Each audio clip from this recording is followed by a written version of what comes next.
Good morning and welcome to the Grade 8 graduation recognition portion of our service.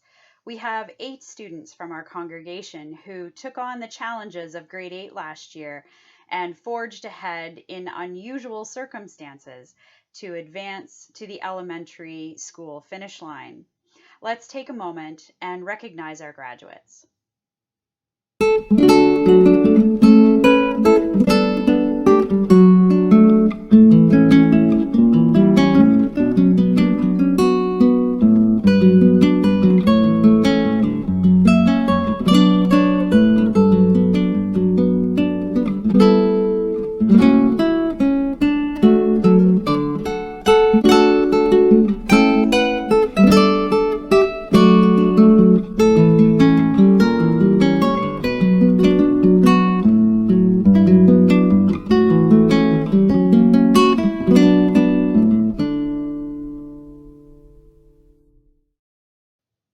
Looking back, Grade 8 was probably nothing like you would have imagined. Who could have anticipated March break lasting for 6 months? Congratulations, class of 2020. You made it! Recently, I read something interesting about iron bars that I wanted to share with you today. An iron bar, all on its own, is worth about $5. Made into a horseshoe, that same iron bar is worth $11. Crafted into screwdrivers, and it's worth $15. Made into needles, and it's worth about $3,500. Although not the same as an iron bar, the same is true of another material, and that's you. When you entered elementary school, your skill set was small and limited. Who remembers learning how to write their name, learning how to tie your shoes, reading a book for the first time, or better yet, where you put both mittens in the middle of winter? Each year, you've changed and you've expanded your thinking and moved your skill set from basic to more advanced. Here's the thing about iron bars. They don't just make themselves into horseshoes or screwdrivers or needles all on their own. They require a master craftsperson to fashion those iron bars into more valuable items. And the same is true about your lives as well. Significant people like your parents, guardians, grandparents, extended family members, teachers, coaches, instructors, church school teachers, shepherds, members of this congregation, they've all come together and encouraged you and helped to fashion you into the person that you are today. Now you begin, or you will begin, a new journey into high school, one which looks like no other year in the past and likely will look like no other year in the future. This year you face not only academic challenges, but also those that accompany a global pandemic.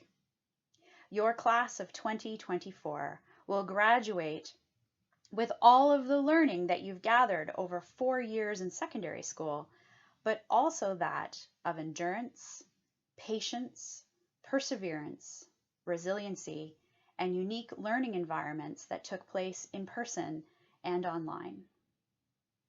While starting high school may seem daunting, it is a journey with many passengers along for the ride, like those mentioned earlier. Your teachers, they're putting their best efforts forward to encourage you to study, to do your best, and to help you reach that next finish line.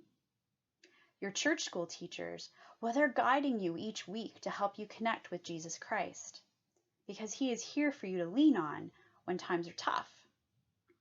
He's there walking alongside you when you feel most alone, and He's right there celebrating all of your accomplishments with you.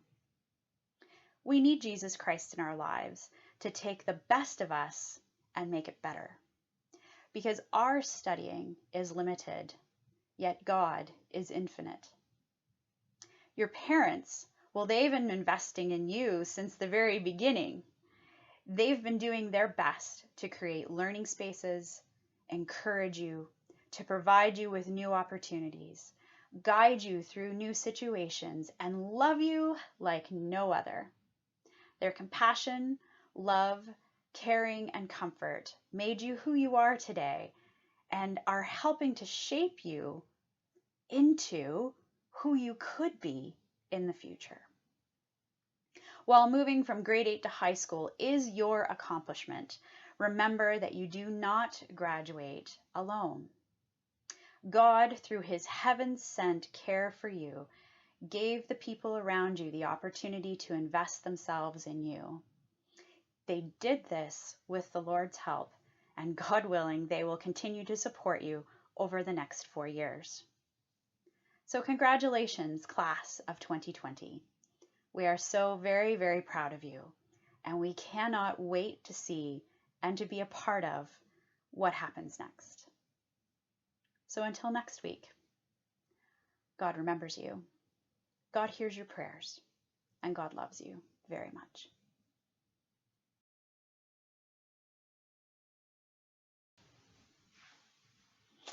Hello, everybody. Minor correction. There are 7 graduates instead of 8 graduates, just in case you were keeping track and wondering where that mystery 8th graduate was. Well, turns out I miscounted. So from here on out, I'm going to make sure I don't invest in the math aspect of our grade 8 graduates' lives. And I'm just going to stick to what I know, which is not math. Sorry.